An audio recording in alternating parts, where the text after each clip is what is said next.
gente! Tá começando mais um Cerveja Fora do Óbvio com as Divas Beer. Eu sou a Mari Beer Lover, aqui comigo a minha parceira de cervejas, Anne Dias. E o programa de hoje é daqueles imperdíveis pra quem curte uma boa cerveja, porque a gente recebe um dos principais sommeliers de cerveja do país, não é isso? E ó, o cara se divide entre Rio e São Paulo, ele dá consultoria de cerveja para empresas, tá super empreendedor, tá criando vários, tá rolando até seminário já de cerveja no Brasil, hein, gente? Oferecimento Ribeiro e Arrabal Negócios Imobiliários, 3228-7000. Unimed, cuidar de você, esse é o plano. Interconstrutora, transformando vidas. E hoje nós temos a honra de ter conosco o Gustavo Renha, que está em Juiz de Fora para organizar um jantar harmonizado. Então, galera cervejeira de Juiz de Fora tá ganhando muito e quem não participou, assiste o programa que vai estar demais. Com a gente, Gustavo Renha, seja muito bem-vindo. Obrigado, um prazer. Um brinde. Um brinde, Por favor, né? Não é todo dia que a gente recebe um cara que saca tanto de cerveja assim. E quero já começar sabendo da sua história, como que começou a sua paixão cervejeira. A cerveja, a gente brinca que a cerveja artesanal é um caminho sem volta, né? Comigo foi bem engraçado porque, por uma necessidade da vida, eu fui parar num restaurante para trabalhar como comim auxiliar do garçom. E o comim, ele, teoricamente, não pode nem tirar um pedido, ele obedece a regra, a ordem do garçom. E aí eu via, Gustavo, traz uma Coca-Cola, traz uma cerveja e tal, e eu ficava naquela vontade de vender um pouco da veia empreendedora, a veia vendedora, né? Isso foi em 2009. E naquele momento eu entendi que o cliente queria beber cerveja, mas não entendia o que ele estava pedindo. E a equipe de vendas queria vender, mas não sabia o que estava vendendo, faltava informação para todas as partes. Naquela época a gente não tinha nenhum livro em português, a gente tinha pouco acesso a alguns em inglês, não é todo mundo que tem esse acesso. Cursos não tinham nenhum no Brasil, então era tudo muito mais difícil. E logo depois eu fui promovido, virei garçom e falei, eu tenho que aprender a vender cerveja. E ao mesmo tempo não tinha dinheiro, não tinha como comprar, não conhecia muito, gostava de beber, gostava de conhecer, mas não tinha o conhecimento sobre a bebida. E me lembro, e tenho muito orgulho em falar isso, e é o que eu recomendo para todo iniciante, o que eu fazia? Eu fazia uma coisa que até hoje é muito difícil para algumas pessoas, eu li o rótulo. Quando o cliente virava para mim, por exemplo, naquela época, pode falar de marcas aqui? Pode. Naquela época eu me lembro que vendia muita Baden-Baden e mistura clássica lá no Rio de Janeiro. E ambas vinham com dicas de harmonizações no rótulo. E aí quando o cliente falava para mim, por exemplo, me vê essa Baden-Baden Stout. Eu, sim senhor, eu já sabia onde estava, eu que tinha guardado na geladeira. No caminho da geladeira até a mesa do cliente eu ia lendo. Baden-Baden Stout, sabor que remete café e chocolate, harmoniza com carnes vermelhas. Eu chegava na mesa com um sorriso, com simpatia, educação. Senhor, essa cerveja é excelente. Tenho certeza que o senhor fez um ótimo pedido e, inclusive, se vale uma sugestão, ela harmoniza muito com carnes vermelhas. Então, o cara ficava encantado com aquilo, pedia, me dá o cardápio. Eu já escolhia, sei lá, picanha, filé mignon. Então, ou seja, um cliente que naquela época foi para tomar uma cerveja, ele tomava 3, porque até o prato chegar, ele tomava mais 2, pedia o prato. Então, uma venda, teoricamente, seria de R$20, passou a ser de 150. Né? Então, ali eu vi um potencial. Obviamente, comecei a ganhar um pouco melhor, comecei a provar, comecei a me apaixonar mais ainda. Então, eu entendi, eu tive um pouco da visão naquele momento de que, infelizmente, o brasileiro é preguiçoso. Então, que por muito tempo as pessoas iam ter preguiça de estudar para consumir e preguiça de estudar para vender. E ali eu falei, cara, eu preciso estudar cerveja. Me incomodava muito as pessoas falarem, porque a cerveja é uma modinha. Nunca foi e não é. A cerveja não é uma moda. A cerveja artesanal ela é um braço da gastronomia. Veio para ficar e a prova está aí. Naquela época, no Rio de Janeiro, por exemplo, a gente falava de 8 cervejarias. Juiz de Fora, a gente falava de 3. Hoje, no Rio de Janeiro, tem mais de 50 marcas. Fábricas, fora ciganas. Com uma qualidade absurda, né? Exatamente. Assim, que é o mais legal é ver como estão crescendo, mas a qualidade está cada vez assim... Totalmente. Superando as de antigamente. E vou além, Anne. Além da história atual, que a gente fala da revolução artesanal, que é linda para quem gosta de beber cerveja, tem que existir, não só na cerveja como na gastronomia do modo geral, o respeito à história. E aí quando você fala de Juiz de Fora, que muitas pessoas consideram interior, eu discordo, porque tá longe das duas capitais, teoricamente, né, Belo Horizonte e Rio de Janeiro. Quando você pega a história cervejeira de Juiz de Fora, é coisa linda. Me ganhou já, gente. Me ganhou. Falando a gente história cervejeira de Juiz de Fora. Mas é verdade. A gente ia exatamente falar se você reconhece o polo cervejeiro que existe em Juiz de Fora, se você tem essa noção, se você acredita nisso? Muito, por N razões. Primeiro, porque a história que existe aqui é muito bonita. Ela mudou ela morreu um pouco com o passar do tempo, como no Brasil inteiro, por causa da grande indústria. E aqui veio logo depois a Revolução Artesanal, como aconteceu no restante do Brasil. Eu não me recordo o sobrenome dele, mas tem um livro, se eu não me engano, do Alexandre, Rio. que conta muito bem a história da cerveja. Um livro lindo de se ler, eu li 2 vezes. Tem um documentário da Mari Pena, que também conta essa história. E eu ganhei do Tugão de presente esse livro e encantador. E fala muito dessa migração de cervejeiros que chegaram pelo Porto do Rio de Janeiro, também linda, né? de Santos, e vem pra cá. Então assim, é muito bacana. E eu me lembro a primeira vez que eu vim a Juiz de Fora, eu tinha a noção da Antuérpia, que na época estava iniciando, o Mr. Tugas e eu não me recordo o nome de outra, que tem um bar até hoje aqui no centro, que é tipo um bar da fábrica. Desculpa, esqueci o nome. E quando eu cheguei aqui, tinha muito mais do que aquilo. Tava começando o São Bartolomeu.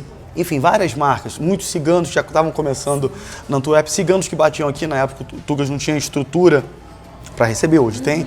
Tô falando de 7 anos atrás. Né? Sim, que além das nossas cervejarias, a gente tem ciganos que se produzem dentro das cervejarias Premiados grandes e premiadíssimos, com cervejas de altíssima qualidade, que estão rodando o Brasil inteiro e que em breve há de ir para o exterior também.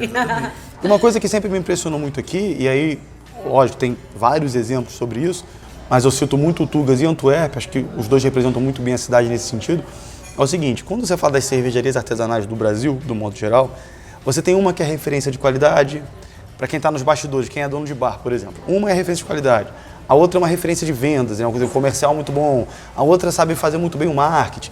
Então você começa a pontuar. Mas uma empresa, porque assim, vender cerveja é muito bacana, né? Ter acreditado, vou investir na cerveja, se tudo der errado eu bebo estoque. Né? Trabalhar com cerveja é muito bacana, mas você tem que entender como empresa. Então, você pode não ser perfeito em tudo, mas você tem que ter uma boa noção de tudo. E quando você fala do Tugas, minha opinião, quando você fala do Tugas e da Antuérpia, para mim são as referências da cidade, você consegue entender muito bem isso. Os caras sabem mandar bem de marketing, bem de gestão comercial, bem de pós-venda, que é importantíssimo, qualidade, não à toa, ambos muito renomados em concursos nacionais e internacionais.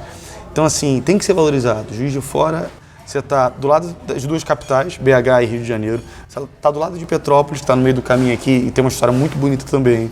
Você tem uma marca, rota, né? Total. Não só cervejeira, como gastronômica.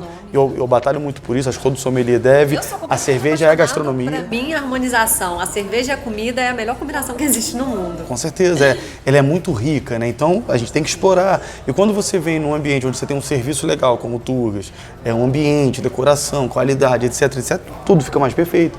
Né? Hoje, é o que eu falo, muita gente fala, porque a crise e tal. Minha opinião, vender cerveja é fácil. Agora, só vender cerveja, um bar só vender cerveja hoje, ele não vai pra frente. Porque hoje, ainda bem que aumente, hoje você encontra cerveja no supermercado, no hotel, na praia, no açougue. Mais, né? E que bom. Você quer o quê? Quando você sai de casa para ir num bar, num restaurante, você quer ter uma experiência. Você quer receber um boa noite, com licença, por favor, obrigado. Você quer comer uma comida gostosa. Você quer ter, por exemplo, a pegada de ter o sommelier no Claro, restaurante. pra destruir o que Você fazer. é dessa área. E uma coisa que me encanta demais, eu sou completamente encantada por esse esquema da harmonização, mas existem várias outras áreas, né? Sem Por dúvida. exemplo, uma área, qual ramo? Você atua em alguns ramos distintos, mas tudo envolvendo a cerveja. Sempre.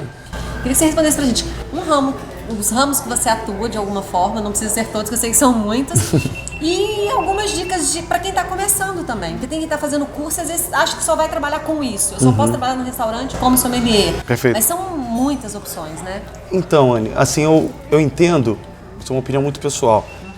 Quando você sai de um curso de sommelier, tem vários hoje no Brasil, vários de qualidade, e todos vão te instruir da mesma forma, no sentido de eles não vai te ensinar muito sobre uma matéria, vai pegar várias matérias e vai te ensinar o básico de cada um.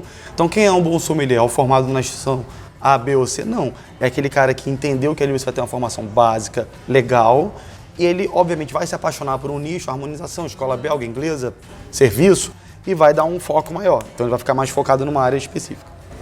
Normalmente é assim. Por razões óbvias, é muito comum o curso de sommelier ele te vender a ideia das principais áreas que, teoricamente, são mais fáceis de se trabalhar na sommelieria, que é serviço. Então, fala muito de bar, restaurante, importadora. Seja você importar como empreendedor ou trabalhar... Orientando, né? Exatamente. E que, óbvio, tem muita oportunidade, o Brasil é imenso, tem muita coisa bacana para acontecer. Mas eu entendo de outra forma. Eu penso da seguinte forma. Quando você fala de, sei lá, indústria automobilística, você tem ali os cases, você tem aquele cliente específico daquela marca que, por N razões, ele gosta da marca A. Quando você fala, sei lá, de eletrodoméstico, tudo você tem um ramo específico. A cerveja não. Onde você encaixa a cerveja? Onde você quiser. Num público, qual o nicho de público? Todos, de 18 até 100 anos de idade.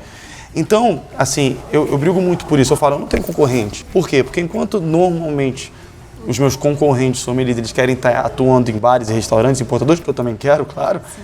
Eu quero estar onde? Eu quero estar no salão de beleza. Eu quero estar na manicure, eu quero estar na agência de carro, eu quero estar no banco. Empreendedor. Exatamente. Porque você entenda o seguinte... Tem que se adaptar a qualquer evento, né? Isso é muito legal. O marketing é uma das ciências mais bonitas do mundo, para mim. Então, se você tem, sei lá, um salão de cabeleireiro, e você tem ali os seus clientes fiéis, você quer fazer um evento para eles, para poder fidelizar eles e...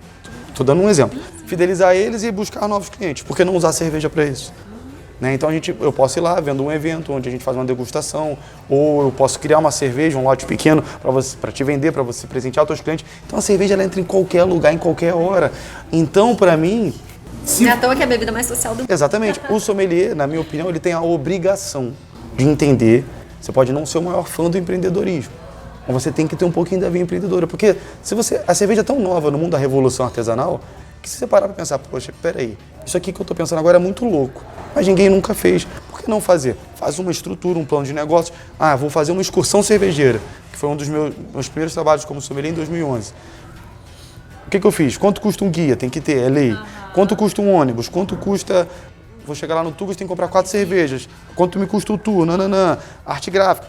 Custou X, vou vender por Y, vou lucrar Z. É isso. Oi, gente. Então, não é difícil. Receber o Gustavo Renha aqui é tão incrível que eu vou fazer o seguinte. Se você gostou desse programa, já deixa o seu like, porque a gente vai ter um programa parte 2, onde a gente vai sugar todas as dicas de harmonização do Gustavo Renha. Então fica ligado, porque daqui a 2 semanas a gente volta com dicas de harmonização, com a continuidade desse programa com o Gustavo Renha. Combinado? Siga a gente nas nossas redes sociais, também fica ligado na CBN, porque toda sexta-feira, 9h40 da manhã, a gente tá lá. Falando sobre cervejas, a gente falou já vários assuntos, composição de material para fazer cerveja, sobre água. A gente deu um programa inteiro falando sobre água, olha que coisa linda. Cerveja é apaixonante demais. Fica aí, siga também as redes sociais do Gustavo Renha, mas esse programa não termina aqui não, que a gente volta com o próximo, hein? Tem mais. Saúde!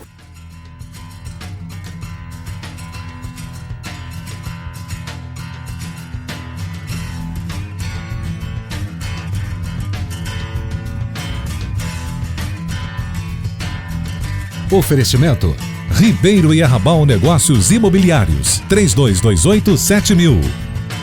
Unimed, cuidar de você. Esse é o plano. Interconstrutora, transformando vidas.